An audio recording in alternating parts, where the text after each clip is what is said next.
Hello, beautiful people. My name is Athol, talking about marriage, relationships, and getting what you want for them. And when I look back at my early advice when I was writing my blog, 2010, 11, 12, and even up until 2013, most of my early advice was aimed at married guys who are looking for more sex in their marriage and trying to teach them a bunch of cool moves, sexy moves, ways to charm and engage and basically flirt their way, in a sense, to a better relationship and a better sex life with their life.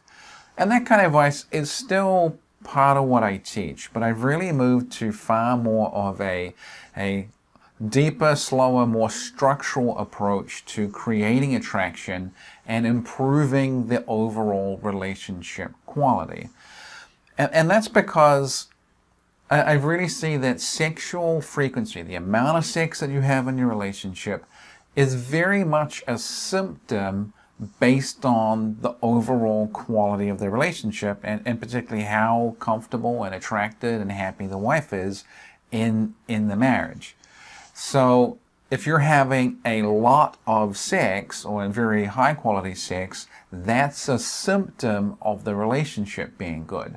And if you're having not a whole lot of sex or no sex, that's a symptom of the relationship being bad.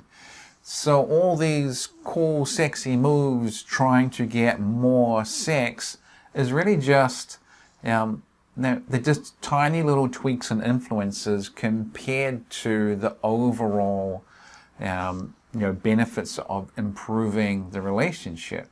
And I tend to find the sexy moves and stuff, they have short-term wins, they have short-term gains, and actually improving the relationship results in long-term and permanent gains.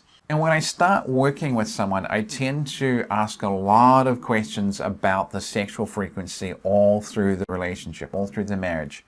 What was it like at the beginning? How long was the sexual frequency good? Were there any periods of the slow, steady decline in sex? Were there periods where it just suddenly fell off a cliff and vanished?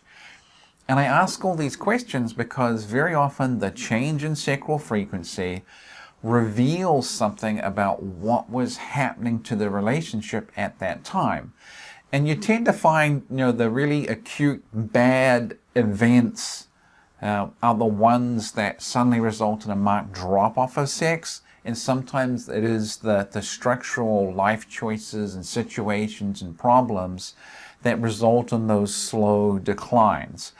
Because relationships tend to have a form of momentum. If it's a good relationship, it tends to stay good unless there's something actively bringing it down. And you can see things like this when people have made major career changes, or there's been a big financial setback, or now we're having our fourth kid.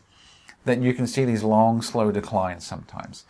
And it's not an instant thing, and sometimes you don't even realize it's happening until after the fact, because a year or two later sometimes. So it's an incredibly helpful thing to me to know the relationship history in terms of how much sex you're having. And it doesn't sound, and I know it does not sound very romantic, but you can actually chart the relationship quality and happiness almost like it's a stock price by looking at the sexual frequency. And like I say, I know it doesn't sound terribly romantic, but it actually gets really valuable data because as the sex changes, there's something happening with the relationship. So when the sex drops away and you've been in a relationship where there was a good amount of sex and now there's very little or none, that is a really big red flag that the relationship is no longer good. That means there is something wrong, something that is draining. There's been a critical moment of like something has happened to change the good situation into a less good one, or a terrible one, or whatever it is. All that being said, it's only data, and it doesn't necessarily tell you exactly why the relationship is bad, just when it happened and when did it change. And that's what the whole purpose of asking questions is all about and digging into it.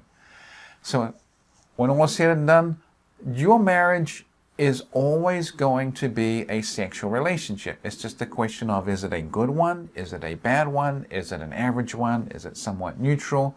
But the sex is always going to act a little bit like the canary in the coal mine. When you're having a lot of sex and everyone is happy, the relationship is good. When it vanishes or drifts away for some reason, that's your sign that something is wrong, that something is happening.